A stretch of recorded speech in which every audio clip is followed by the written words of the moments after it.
Life లో నువ్వు success లో ఉన్నప్పుడు చాలా హ్యాపీనెస్ ని చూసుంటావు. అలా నీ లైఫ్ లో ఎప్పుడైనా ఫెయిల్యూర్ వచ్చినప్పుడు ఆ చేంజెస్ నీకు ఏదైనా తెలిసిందా? ఎవరైనా బిహేవియర్ కానీ లేదు ఫెయిల్యూర్ లో ఉంటే ఇలా ఉంటారా అని నీకు ఎప్పుడైనా అనిపించిందా? చాలా ఉంటాయి రా. అసలు నేను పాజిటివ్ ఉంటానని ఎవడు చెప్పాడు? అసలు నువ్వు కూడా అంటావు నరేష్ పాజిటివ్ చాలా ఉంటుంది అనుకుంటా, కానీ నా మీద కూడా నెగిటివ్ చెప్పేవాళ్ళు చాలా మంది ఉన్నారు. అంతెందుకు మనతో చేసేవాళ్ళు నా మీద కంప్లైంట్లు కూడా ఇచ్చారు. చాలా మంది ఇచ్చారు కంప్లైంట్లు. ఎందుకు వాడికి రెండు ఎపిసోడ్లు మేము కనిపించట్లేదా నీకు? ఎందుకంటే కొంతమంది నేను వదిలేస్తాను ఇంకా. అంటే అలాంటివి నీకు బేసిక్ గా నిన్ను తొక్కాలని చూసినా లేకపోతే నిన్ను నెగిటివ్ చేయాలని చూసినా వాళ్ళ మీద నీకు ఏమనిపిస్తుంది? ఏంటో నాతో మంచిగా ఉండి వీళ్ళు ఎందుకు ఇలా చేస్తారు? బాధపడతాను రా, అంతే. దాని తర్వాత జాగ్రత్తగా ఉంటాను. ఎంతవరకు మాట్లాడాలో అంతవరకే మాట్లాడుకుని వెళ్ళిపోతా. ఎక్కువ అస్సలు ఇన్వాల్వ్మెంట్ ఉండదు. అసలు నాకు క్లోజ్ అంటే మాత్రం నేను ఇంకా ఎంతవరకు వెళ్తా. తెలుసు కదా. అవును, తిట్టులు కొట్టులు అంతే. కానీ ఇన్ని తట్టుకొని నువ్వు స్టిక్కీగా ఉంటున్నావంటే గ్రేట్ నరేష్. అసలు మాట్లాడకపోవడం అది ఉండదు. ఎవరు తప్పాడు తెలుసుకుంటాడు. ఇప్పుడు వాడు ఒక గిల్టీ ఉంటది కదా అవతలోడికి. నిన్ను తొక్కాలి అనుకునేవాడికి నువ్వేం చెప్తావు షార్ట్ కట్ లో? నువ్వు తొక్కితే తొక్కించుకునేవాడిని కాదు. నువ్వు తొక్కించుకునేవాడిగా వెనకాల నుంచి నువ్వే తొక్కుతావారా? తొక్కించుకోను. అంతేనా? అంతే. ప్రెసెంట్ నీ క్రష్ ఎవరు?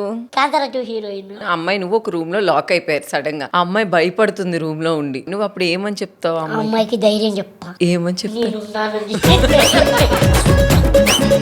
ఆ అమ్మాయి చేతి పట్టుకొని ఏం ప్రాబ్లం లేదని చెప్పి ధైర్యం చెప్తా, మోటివేషన్ ఇస్తా. ఏదైనా వస్తే నువ్వే పారిపోయావు అంటే నా ప్రాణం అడ్డేస్తా. ఈ లిఫ్ట్ పోయినా నేను పోయినా నువ్వు మాత్రం ప్రాణాలతో ఉండు అని చెప్పి లిఫ్ట్ లకి బయటకు వచ్చిన తర్వాత ఇంత ఇన్స్పిరేషన్ ఇచ్చాడు వీడే నాకు కరెక్ట్ అనుకుంటే అలా చేసుకుంటా. అంతే. ఎప్పటికైనా నాకు ఇలాంటి కొడుకు పుట్టాలి అని అనుకుంటే దామే.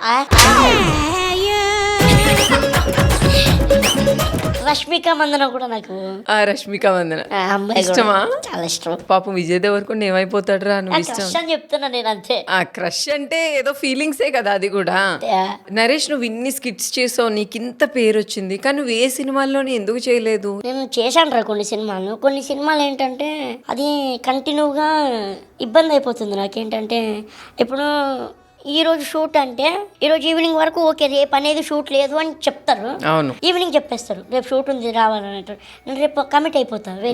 రేపు ఎల్లుండాలా కమిట్ అయిపోతా ఉంటా. 2-3 ఈవెంట్స్ అలాగే ఈవెంట్స్ పోతాయి నాకు. ఇక్కడ నేను వెళ్ళి చూసుకుంటే నేను చేసిన క్యారెక్టర్ కంటే పోయిన క్యారెక్టర్ ఎక్కువ ఉంటుంది.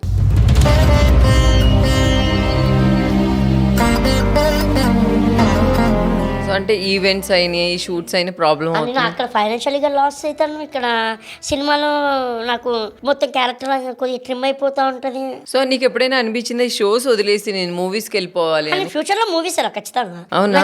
టార్గెట్ ఉంది నాకు. నేను ఖచ్చితంగా చేస్తాను మూవీస్.